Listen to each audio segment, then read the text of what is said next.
Olá, Mercado Ético hoje conversa com Rosa Alegria, que é diretora no Brasil para o projeto Millennium da ONU. Projeto Millennium que rastreia no mundo 15 grandes desafios. E para monitorar esses desafios, conta com futuristas. Rosa Alegria é uma das raras futuristas na América Latina, conceituadíssima, aliás. Rosa, o que é um futurista? É alguém que tem bola de cristal, Rosa? Cris, é muito bom responder essa pergunta, porque me ajuda a desmistificar, né? O conceito de um futurista tem a ver com alguém que esteja profundamente comprometido com as mudanças. Um futurista é aquele profissional, e eu vou explicar por que é profissional, porque é uma profissão legitimada. Ele busca entender as mudanças, né? É uma pessoa infinitamente curiosa pelas mudanças. E o que ele faz profissionalmente? Sabendo do que está acontecendo, entendendo os padrões de mudança, ele ajuda as pessoas, as organizações a lidarem com elas. Não só apenas lidarem com essas mudanças, né, que chegam às vezes sem avisar, mas antecipar-se a elas. E você considera que o futurista é um agente de transformação ou ele é um alertador? Ele é um facilitador. Ele facilita para que pessoas e organizações possam conviver com a mudança. Porque, veja bem, existem dois tipos de mudança. Aquela mudança que acontece com você, sobre a qual você não tem controle, e a mudança que você faz acontecer. Na verdade, o futurista, ele se apaixona por esse segundo fator, né? Por essa segunda parte da moeda, que é fazer com que as pessoas criem as mudanças, né? Para que elas se apropriem do seu próprio futuro.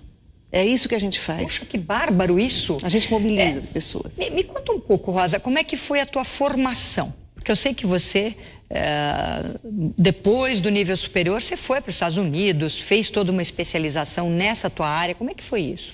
Primeiro, eu era executiva de grandes empresas, fiquei muito tempo numa grande empresa, na área de planejamento estratégico, comunicação corporativa, e era a pessoa na empresa que, por natural vontade, né, era a pessoa que buscava as mudanças. Então, era sempre aquela que incomodava, que cutucava. Olha, gente, as coisas estão acontecendo lá fora, abre a janela, né? Percebam, observem. E aí fiz uma incursão pela empresa internacional, né, pela matriz, sempre voltada ao planejamento estratégico, visão de futuro. Saí da empresa, assumi uma atividade independente, que hoje eu sou consultora independente, e fui estudar. Fui estudar algo que ninguém estudava na época em que eu decidi fazer esse curso. Existe um curso nos Estados Unidos de mestrado, um dos raros cursos, é um programa de mestrado, é um Master of Science em Houston. Nossa. É uma escola da Universidade de Houston, do lado da NASA, né? Então, inclusive, o ambiente é propício. Põe presente e futuro juntos aí. Então, assim, existem escolas, muito raras essas escolas, né? A minha escola é a que mais reconhecida, porque ela aplica, tudo o que ela aplica é para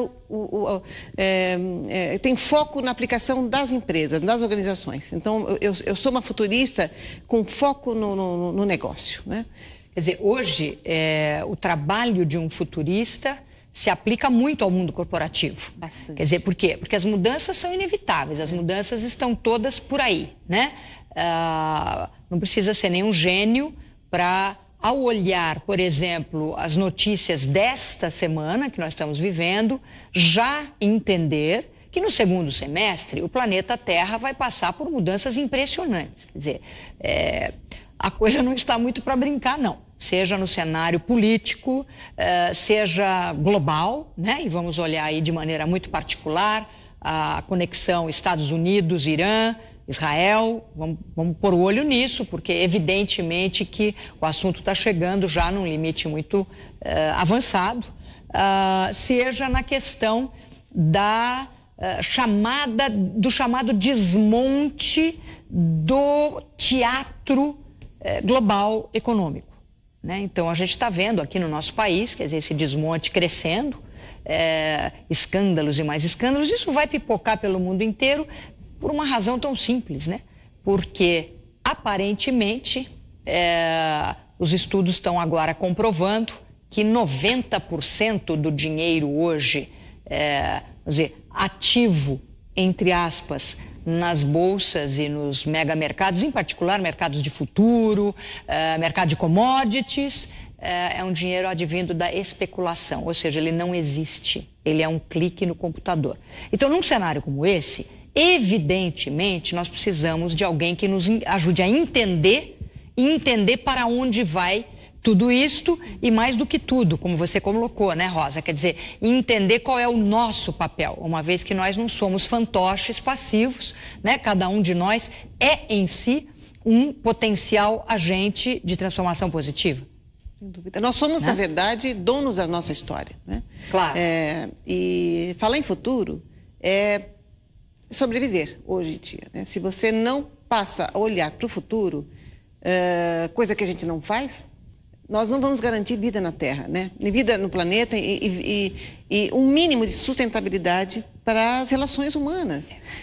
Na escola a gente não aprende, Cris, a gente não aprende a estudar o futuro. Pois é, mas isso é um absurdo, né, Rosa? Porque, por exemplo, você fala sustentabilidade, lógico, é a razão central da gente estar podendo fazer esse diálogo aqui no Mercado Ético, é exatamente que o nosso tema central é sustentabilidade. Agora, você fala do ensino na escola. Não é sobre o futuro, creio eu, que a gente deveria estar ensinando pessoas na escola, até porque eu vejo isso como um passo depois. Mas é sobre o presente, sobre o efeito daquilo que nós estamos fazendo aqui e agora. O jornalista Ricardo Carvalho, que dirige o nosso programa, estava comentando conosco hoje, antes da gente começar a gravar, que ele entrevistou a pessoa, um mega fazendeiro, que na Amazônia é a pessoa que mais desmatou em toda a história da Amazônia. E ele falou, escuta, mas por que você fez isso? E esse fazendeiro respondeu, porque eu não sabia que isso que fazia mal para o planeta, eu não sabia, ninguém nunca me falou. Isso foi vendido para ele como o progresso, né? O progresso significa derrubar árvores e tudo mais. Então, eu acredito que sustentabilidade, quer dizer, e o próprio exercício da previsão de tendência e tudo, começa também por tomar consciência do que nós estamos fazendo agora. Claro. É muito interessante, eu costumo sempre usar uma metáfora muito, muito forte. Na escola, na empresa, em qualquer sistema social em que a gente vive, nós estamos acostumados a olhar para trás. É como se você estivesse num carro, dirigindo numa estrada, e você olhar para o retrovisor. Você está indo para frente, mas a sua referência é aquilo que ficou para trás. Tanto na escola, quando você estuda história daquilo, história disso, história daquilo, também na empresa, quando você faz um planejamento estratégico, pensando no que foi. Quer dizer, o que foi hoje, Cris, pelo tudo que você falou agora, e comprova o que eu vou dizer, ele não garante o futuro. Né? Olhar para o futuro não garante, olhar para o passado, perdão, não garante o futuro. Né? Você precisa sair do retrovisor e ligar o farol de milha e olhar para o que está na frente. Aí muda completamente a sua relação com o seu tempo. Na verdade, o futuro, ele não existe. O futuro é um princípio de ação no presente. Perfeito, Rosa. A gente volta já já, no máximo em 2 minutos, num futuro, portanto, bastante próximo.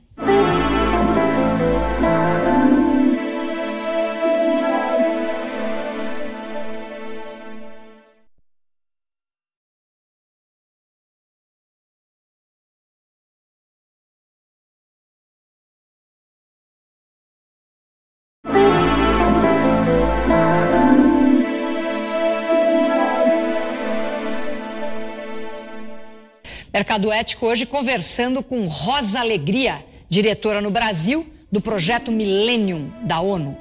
Rosa, você que é futurista e já explicou bem claro aqui para nós que ser futurista não tem nada a ver com futurologia.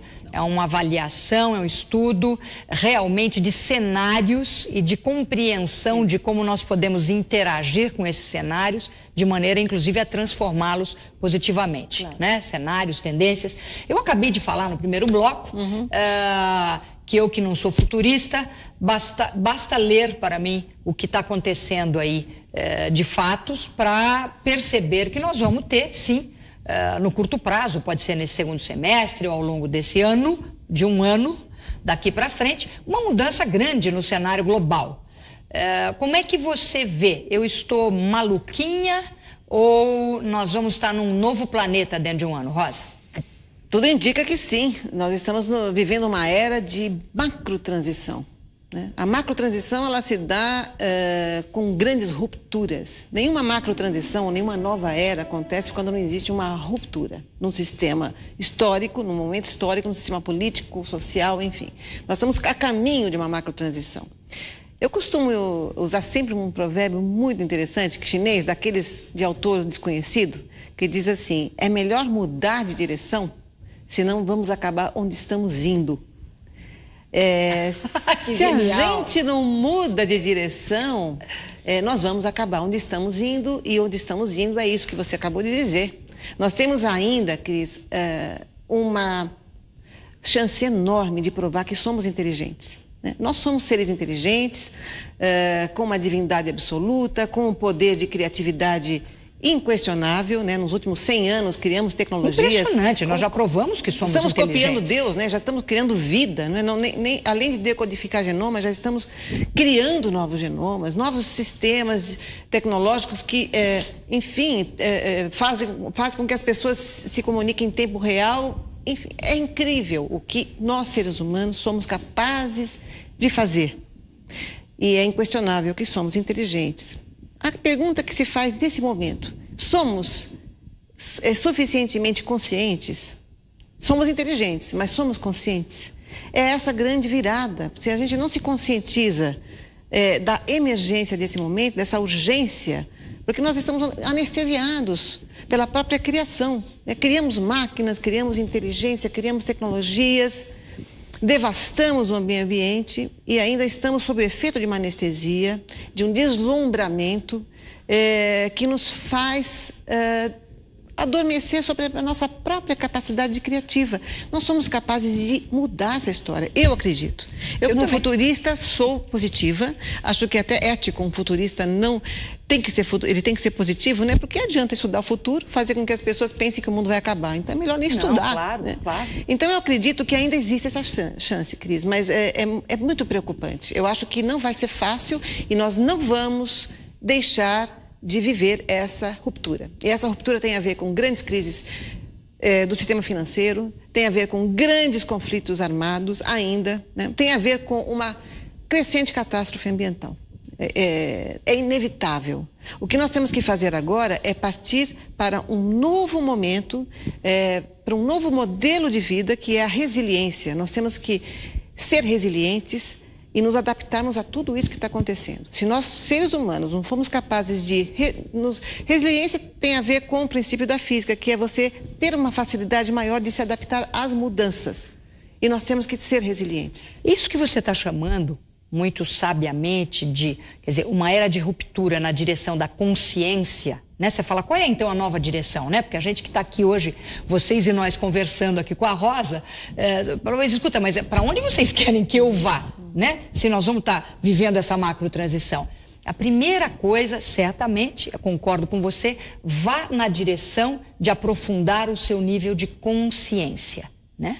De conexão com você mesmo e com tudo ao seu redor. Essa conexão. Tem a ver com o princípio da presença. Isso. Eu quero fazer, o que você falou tem tudo a ver com essa nova teoria do Peter Senge, que é um grande consultor empresarial, reconhecido como um dos mais importantes consultores dos últimos 80 anos, né, no business, na gestão. E ele fala da importância de você captar os sinais, né? Isso. De você ser um próprio radar. Você tem que assumir Mas o seu nós radar. somos, não é, Rosa? Nós somos esse radar. Agora, a gente está tão travadinho que não usa. Então, você pega no tsunami, quer dizer, os animais todos fugiram. e o ser humano ficou lá, né? Nós não temos radar? Claro que nós temos o radar. Precisamos retomar essa nossa coisa mais visceral. Mas né? É perfeito o que você disse, porque uma coisa é você captar no radar os sinais. Se você não internaliza esses sinais, aprofunda esses sinais na sua consciência e digere isso como uma ação, você pode fazer coisas perigosas, né? Se você capta os sinais e começa já a agir, e não internaliza aquilo que você captou, você pode fazer coisas perigosas. Você pode tomar decisões incorretas, né? Você tem que se conectar com essa mudança. Então, nós futuristas fazemos com que as pessoas, além de estarem em sintonia com o que está mudando, elas possam internalizar isso e responder a seguinte pergunta: qual é o meu papel nessa história? Claro. Em que extensão, em que proporção eu posso contribuir para mudar o rumo dessa história? Pois é.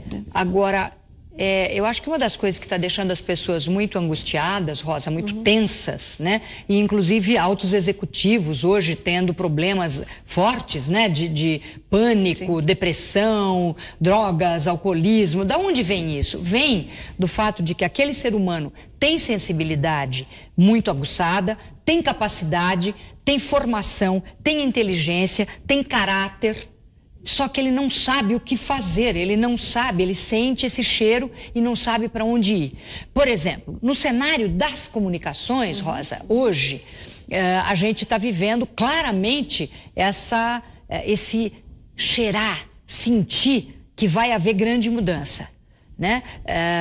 Terminou agora aí nessa semana o 4º Congresso Brasileiro de Propaganda, num ambiente realmente onde o que não faltou foi pegar fogo, né, Rosa? Por quê? Porque existe ainda uma aderência a um modelo que não é mais possível. Vamos falar disso já, num futuro muito próximo, no máximo 2 minutos.